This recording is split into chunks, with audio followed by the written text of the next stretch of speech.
All right, so today we're going to start getting into graphing and linear functions and doing different things with those, okay? Today we're going to kind of intro into graphing points, ordered pairs, but then eventually we're going to get into graphing linear equations, different types of functions. And most of these things are things that, once again, we've kind of seen, but we're just going to kind of go back over again a little bit, talk about some different methods, and then at the end we'll have some story problems to graph, which you guys will love, right? So first up, we have a coordinate plane.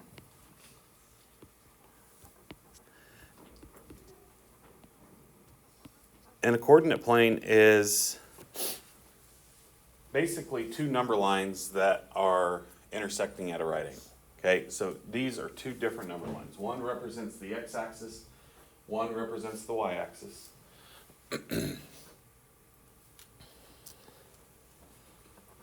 Hey. When we talk about quadrants, our first quadrant is quadrant 1, and we use Roman numerals to name them. So we'll talk a little bit about quadrants today and like what points fall in what quadrants and that kind of thing.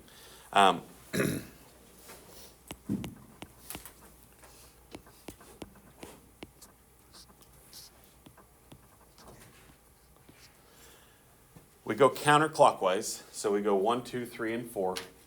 And all that does is that allows us to like kind of locate.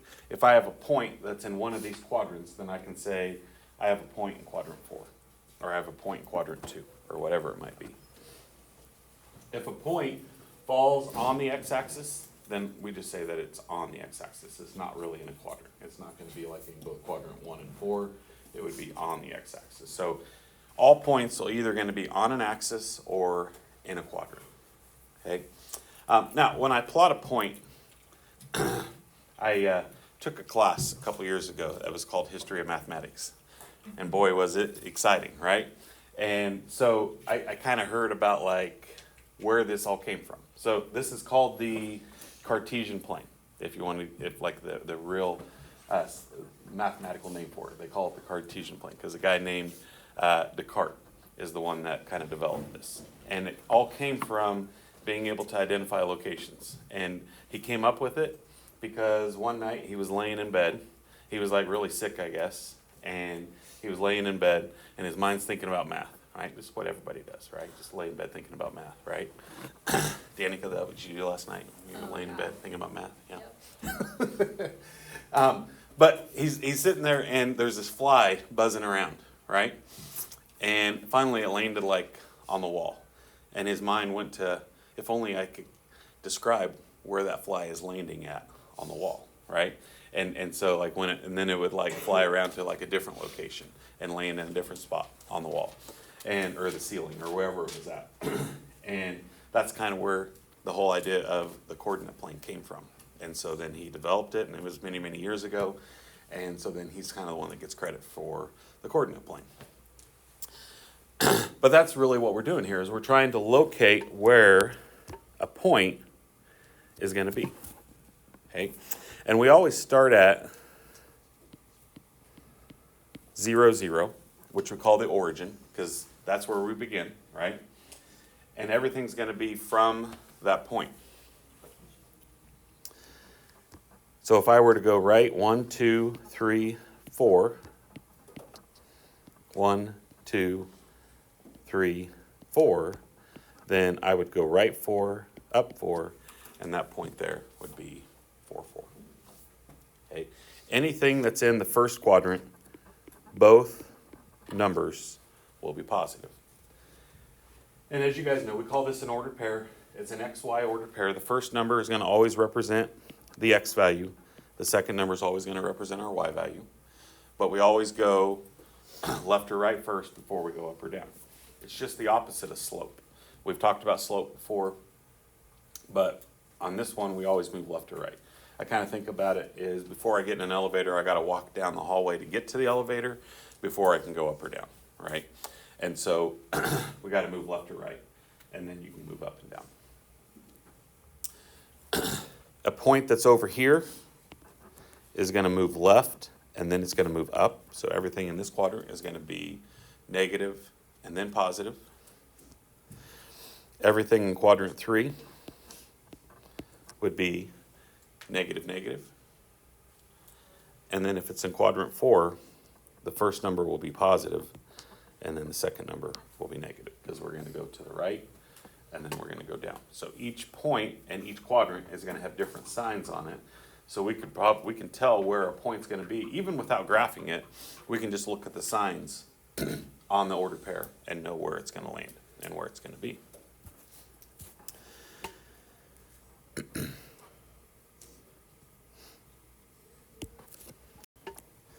Okay, where we use this point with different equations or different graphs. For the first one we're going to do here is I'm going to give you a point, and I'm going to give you an equation.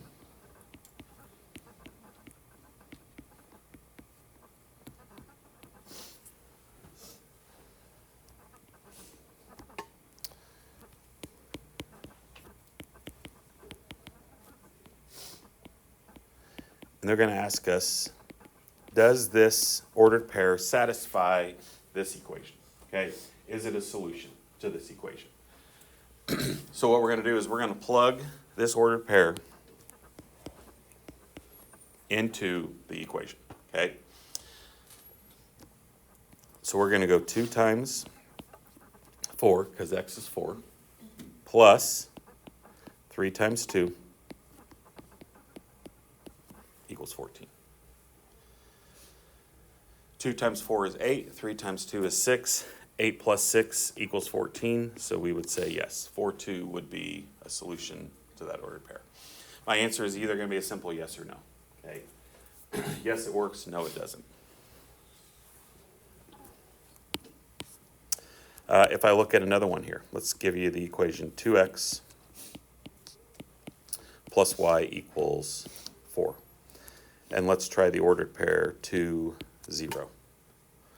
So this would be 2 times 2 plus 0 equals 4.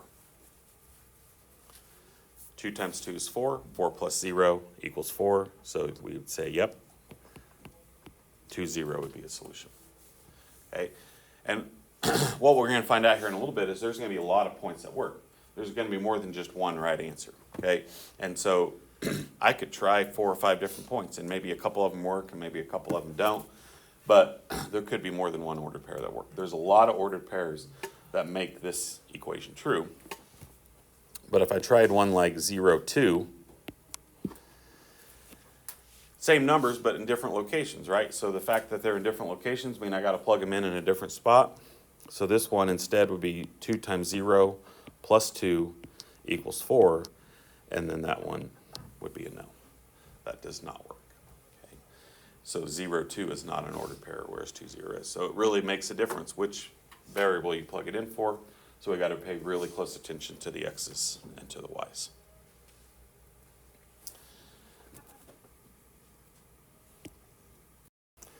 Okay, I'm going to show you a couple different ways of graphing today.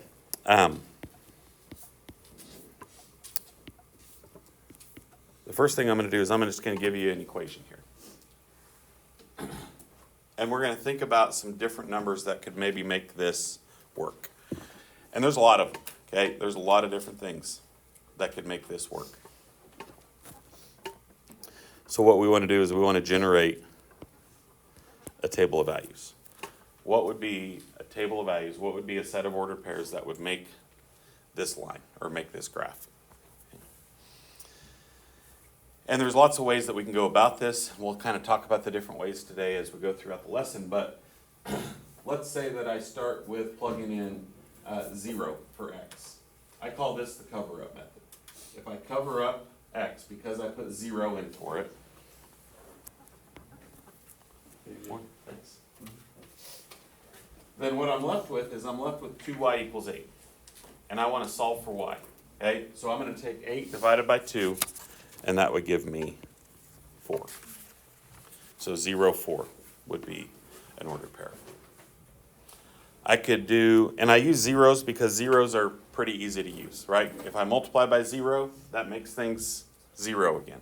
So if I plug 0 in for y, 2 times 0 is 0. So essentially I can just cover this up. And that's why I call it the cover-up method. Because if it's 0, we don't really need it anymore. I don't have a number in front of x, so that's simply just x equals 8. So 8, 0 would be another ordered pair for this graph. Okay. I could plug in a number like 4 for x. So if I plugged in 4 right here, 4 plus 2 times something equals 8.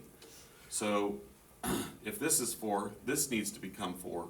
So y would have to be 2, right? Because 2 times 2 is 4, and then 4 plus 4 would make 8. And so there's a lot of different possibilities, and I could keep going, right? Now, what you will have to be careful of here is, I mean, I could even do some negatives if I really wanted to. If we had to choose, I probably wouldn't choose negatives to plug in, because positives are a whole lot easier. But there will be times where there will be some negatives involved, and so don't think that negatives are out there. I mean, you could do fractions and decimals, but once again, that's probably not going to be our go-to. If we really had a choice, we probably don't want to use fractions and decimals to do this. So I could keep going, right? There would be a ton of points that I could find in this, unlimited number of points, because this is going to go on forever. And so when we graph our lines today, we're going to want probably at least 2 points, but maybe 3 or 4 points just to kind of get a better indication of where that line is going.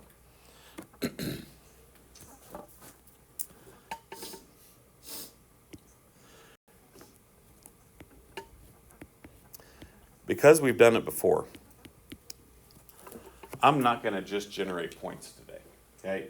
We have this equation, which I know you guys have seen before. We call this our slope-intercept form. And we've seen this thing for years now, right? We see it all the way back to Algebra 1. We've used it a lot. We use it in Algebra 2. We even do it, I mean, this is one of those things that we even use in geometry. So we've used it in pretty much every math class that we've taken since we've been in high school, or maybe even before. And so there's two things here. M is the slope. B is the y-intercept. Now, the one thing I'll tell you today is they want you to just generate a table of values every time. But I don't feel like that's the easiest way to graph this. And because we've graphed this before, and because we've done this before, for me, I feel like the best way to graph this one is with slope and y-intercept, okay? So I'm kind of getting ahead of ourselves a little bit, because we'll talk more in depth about slope-intercept form later, and we'll talk about slope later on more. But I feel like this is the quickest and easiest way to graph this. And I feel that's probably the way that you guys have graphed it the most anyway. So I figure we might as well go ahead and do some examples like that. So I'm going to start with, I'm going to put a graph up here.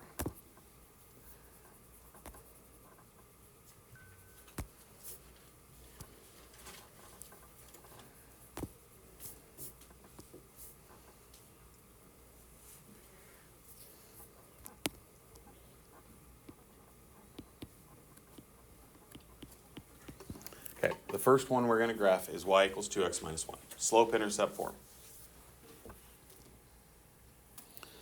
This is our slope. This is our y-intercept. So we think of slope here. We always write slope as a fraction, 2 over 1. Okay, the first thing that we're going to graph on this is the y-intercept. And the y-intercept is going to be graphed on the y-axis, right? We have a y-intercept of -1. So we're going to go down 1 on the y-axis.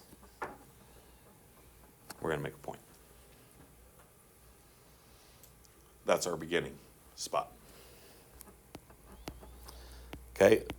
Secondly is we're going to graph slope from the y-intercept.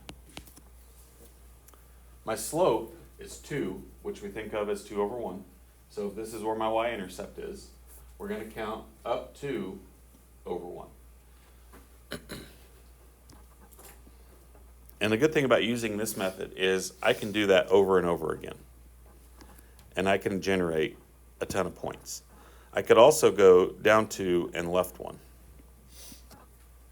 Now we don't necessarily need that many points, but what I'm showing you here is all of these points are points that would be on that line and in that equation.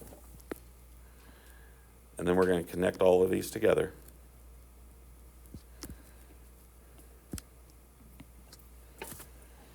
And we're going to make our line. And we put arrows on the end because this graph's going to continue on forever. It's going to keep going and going. Okay? And so there would be an unlimited number of points. So that's kind of the third step, is just connect your points together and make our line.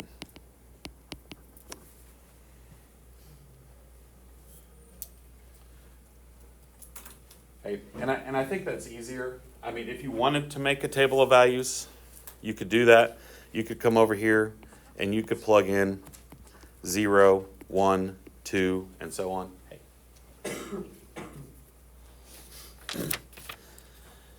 And I could take 0 and I could plug it in for 2, or for x. 2 times 0, 0, 0 minus 1 is negative 1. I could plug in 1. 2 times 1 is 2. 2 minus 1 is 1. So when I plug in 1, I get 1. There's that ordered pair, okay? So coming up with the table of values is just another option, but I feel like using our slope-intercept form is a much easier way. What do you guys? You guys would kind of remember how to graph that way. Just because in prior years, I think that's what you're most comfortable with. There's nothing wrong with making a table of values, but it's not always the best, because especially when we start dealing with fractions and things like that up here, it's not going to be nice and clean, and it's not going to be really easy to generate those points in some cases. So it's kind of up to you how you want to come up with those points. Biggest thing is that we get those points and make our line.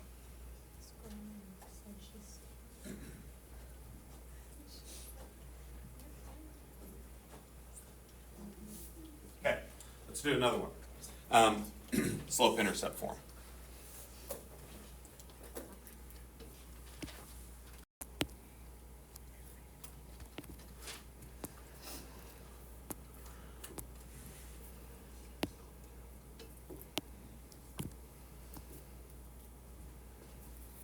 Okay, this time let's do y equals negative 1/3 x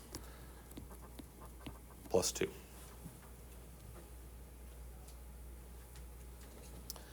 This is our m, this is our b. So we're going to start off at 2. We've got a y-intercept of 2.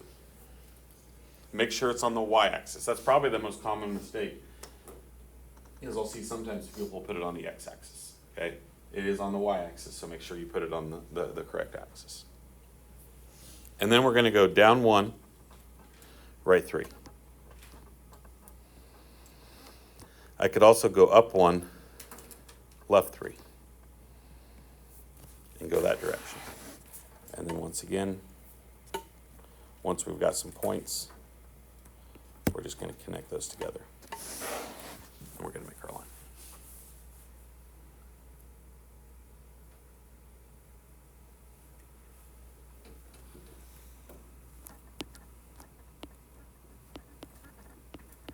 Okay, I'm going to do another one on the same graph, just so I don't have to pull another graph up here. Do it in a different color.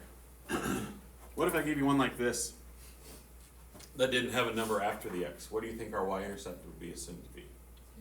0, right? There's nothing there, so we assume that to be 0. So it'd be like putting a 0 right there. You don't necessarily have to write out the plus 0, but that's where we're going to start at. And so we're going to start at the origin. Okay, and we're going to go down 1 over 4. I could also go up 1 and left 4 and get a bunch of points.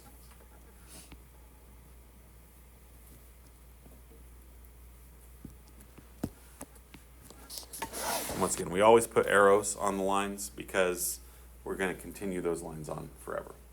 All the graphs that we do today, as of right now, will all be continuous graphs that'll continue on forever.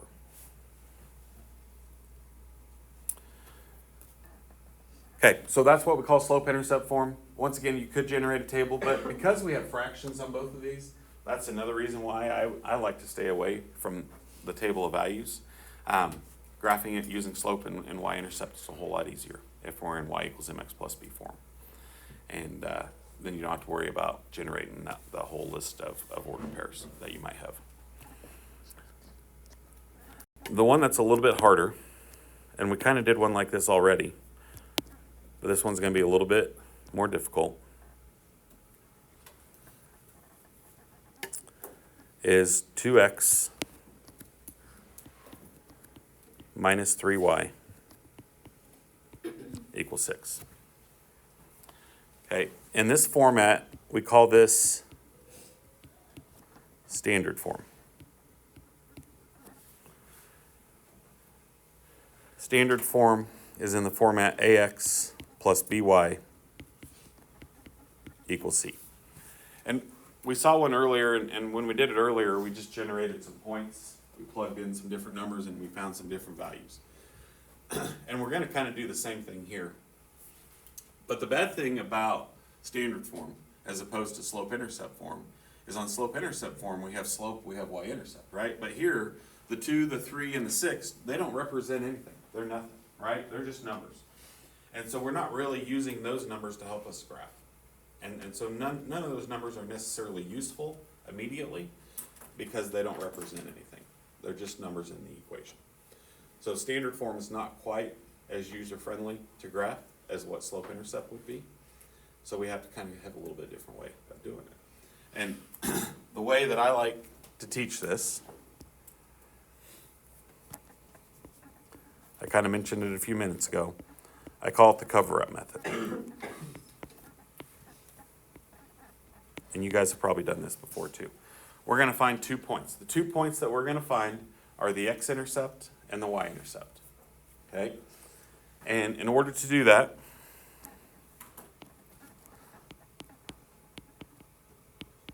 first of all, I'm going to find the x-intercept. The x-intercept is any point that lands on the x-axis. So there would be a ton of them, right?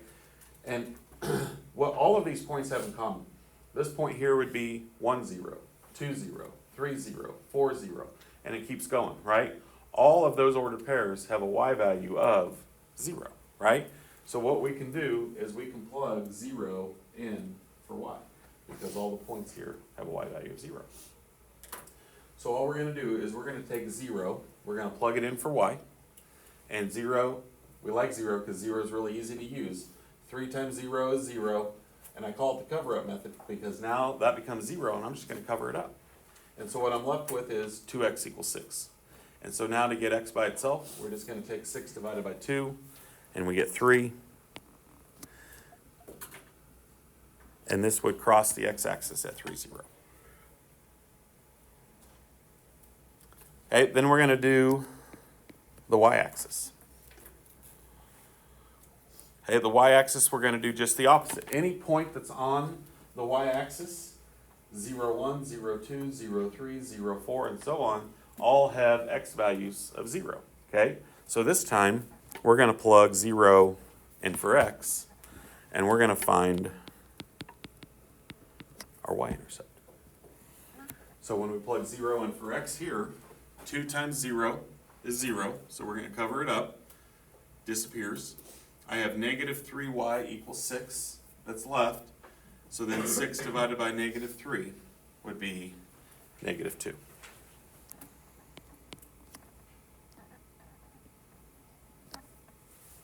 And those are 2 points.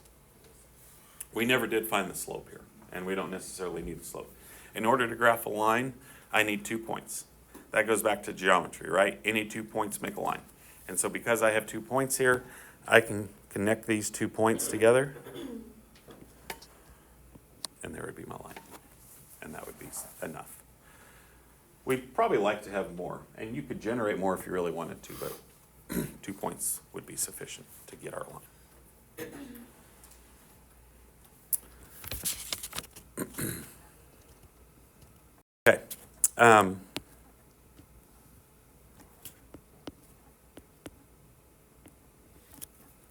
What about this equation? X equals 3. What does this equation not have that all the other equations have had? It does not have a y. Okay. And so here's the way we're going to think about this one.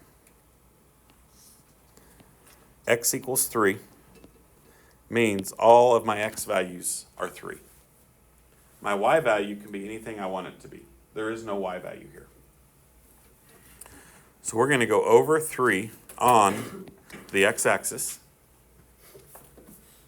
And my y values could be 0, 1, 2, -1, -2, whatever I want it to be.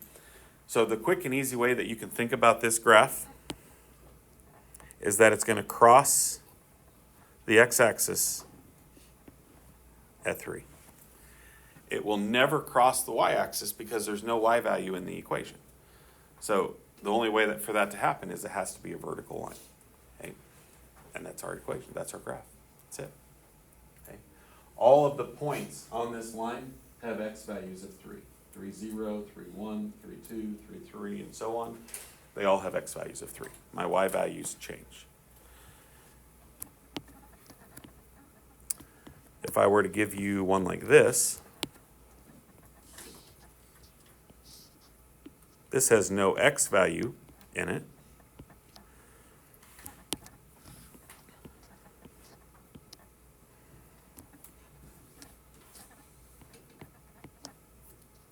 So it's only going to cross the x-axis, and it's going to cross it at -4. It will not cross the x. It only crosses the y-axis at -4. It will never cross the x-axis because there's no x value in the equation. So when you see those two, a little bit different, okay? They're kind of like exceptions to the rule a little bit where they don't have, a diagonal to them. They're not slanted. We could have a horizontal line or we could have a vertical line, which are a little bit different. Okay, the last one, save the best for last, right? Story problem. I'm going to talk about a problem from your book. If you want to get your books out or if you want to go grab your book real quick, you can do that. If you don't have it with you. I am on, just because this is a story problem and it'd be easier for us to look at the problem out of the book.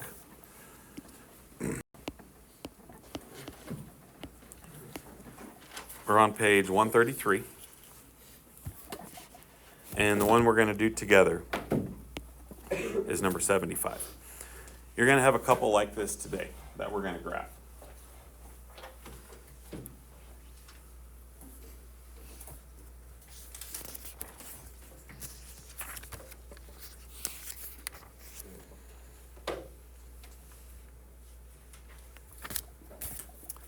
Okay, so this one is talking about a tutor that is charging $60 per month.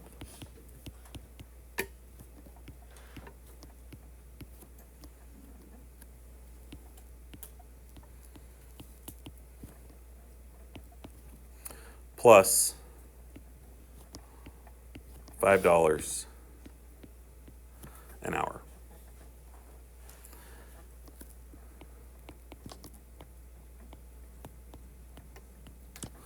This one goes ahead and gives me the equation. We don't have to develop the equation on our own. So that's kind of a good thing. C equals 5n plus 60 describes the total this tutor would charge. N is going to be the number of hours.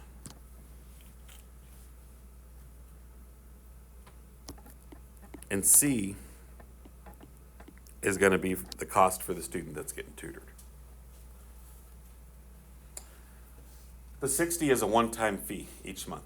So they have to pay $60 plus $5 an hour on top of the $60, okay? The one thing that we'll talk about here that where story problems are a little bit different than the rest is this tutor ever going to charge the student negative $100? That doesn't make sense, right? you're not going to charge somebody a negative amount of money. Sometimes negative money makes sense, like if you use too much money in your checking account could go negative. That's not a good situation either. But money could be negative, but in this case, you're not going to charge somebody a negative amount of money. So in this case, negatives don't make sense. So when we graph this, we've got to keep that in mind, that everything has to be positive, which means everything has to be in the first quadrant that we talked about earlier. So when we graph a story problem, we are just going to graph, especially if negatives aren't possible, okay, which for a lot of story problems that's the case, we're only going to graph in the first quadrant. I'm going to label these two axes N and C.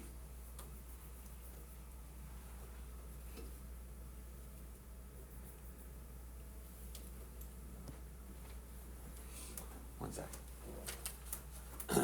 If you get to school on time, then you won't get rained on. If I had a car, I wouldn't get it. Okay.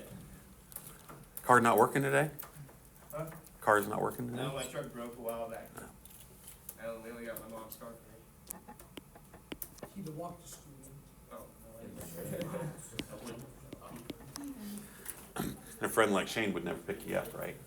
he would pick me up. I didn't know that. Okay, so I'm going to go through the three questions that this one asks. The first one, find the total cost if the tutor works 7 hours.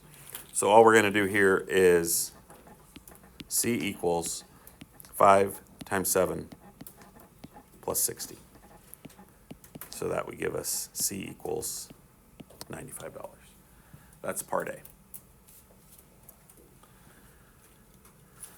Part B said if the tutor's total charges are $90, how many hours is the tutor charging? So this time, we're going to plug 90 in for the cost, and we don't know we don't know the number of hours. So this one, we got to solve it a different way, right? We have to subtract 60, which is 30, and then 30 divided by 5 would be N equals 6. Okay, what that does is that gives us two ordered pairs. 7, 95, 6, 90. We can use those then to help us graph this. Okay, when we put that onto our coordinate plane, and then part C is asking us to graph this,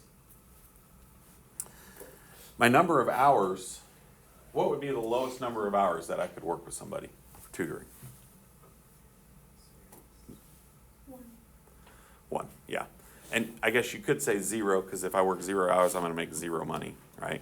But in fact, that's not the case here, because if I get a month that I don't use my tutor, guess what they're going to charge me? $60. They're still going to charge me $60. $60 is just to have that tutor in place. So that's doesn't sound like a great deal, right? You're paying $60 just to have that tutor, just in case you need them. So 0 hours is still going to charge me something. And so when we go here, we're going to go 1, 2, 3, 4, 5, 6, 7. Okay, when I put this on the y-axis, the cost, then I'm going to go by 20s here.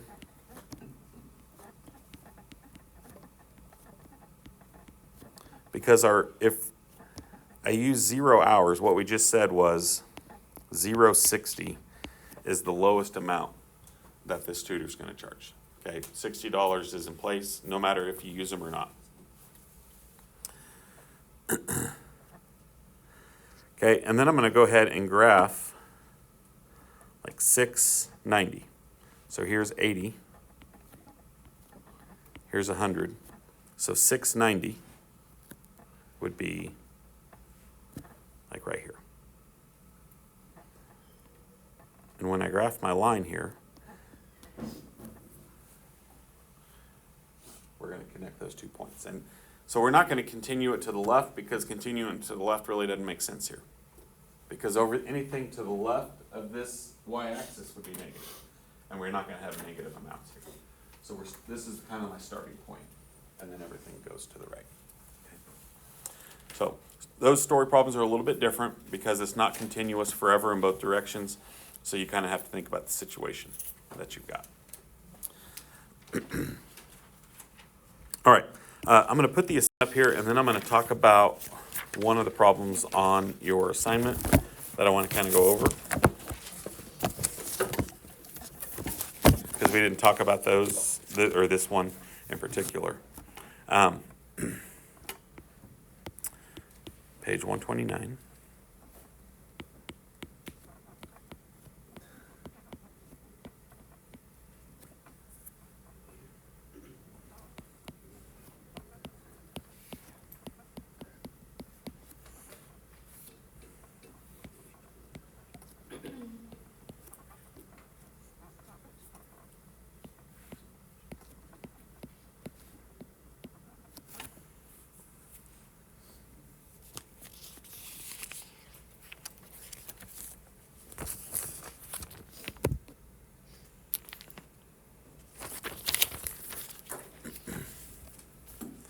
Okay, the one I'm going to kind of go through with you here is number 16.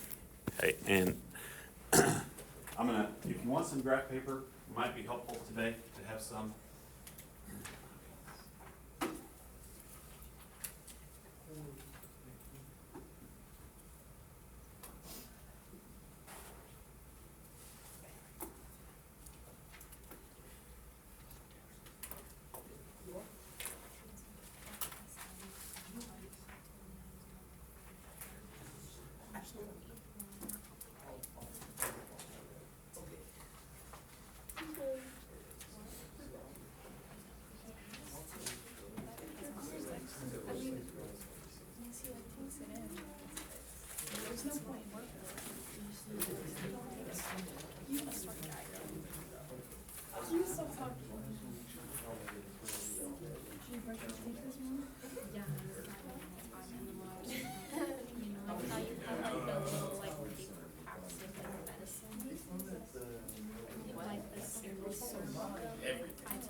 All right, I didn't do one like this because I was just going to kind of get this one set up for you.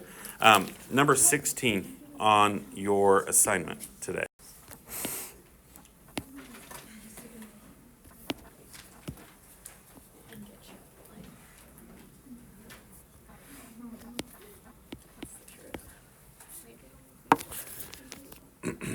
They're asking us to graph a bunch of points, and then we're going to do some different things with that point, with those points, okay?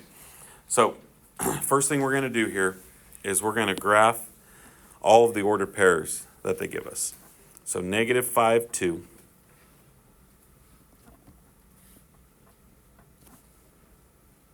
-2, 2.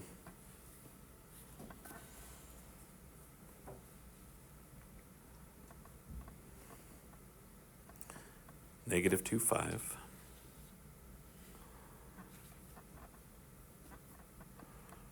1, 5.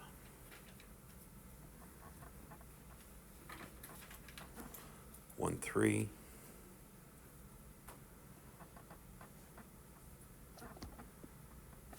4, 3.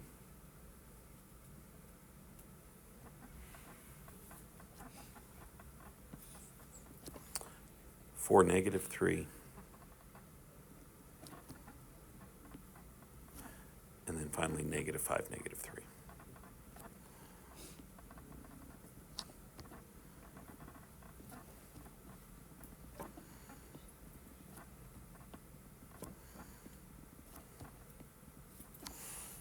Okay, so this makes a figure, okay, kind of a weird looking figure. We call this a composite figure because it's not a rectangle, it's not a square, it's just a figure made up of a bunch of different points, Okay, they're asking us to do 3 things here. A, connect the points, form a figure. We've already done A. B wants us to find the perimeter.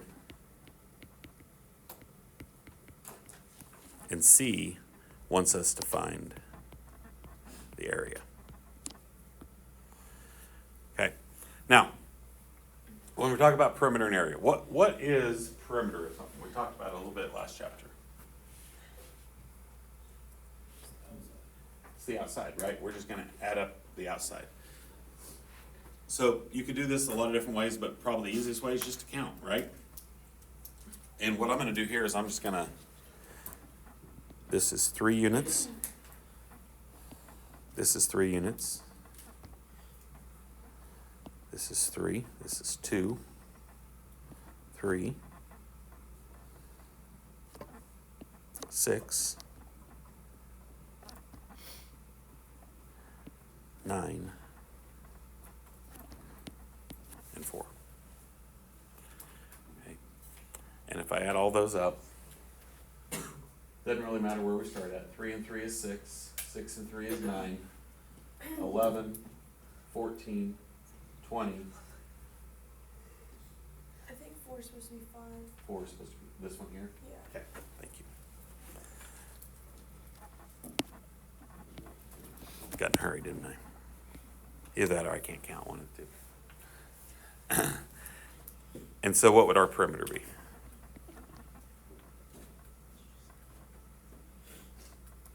Anybody count?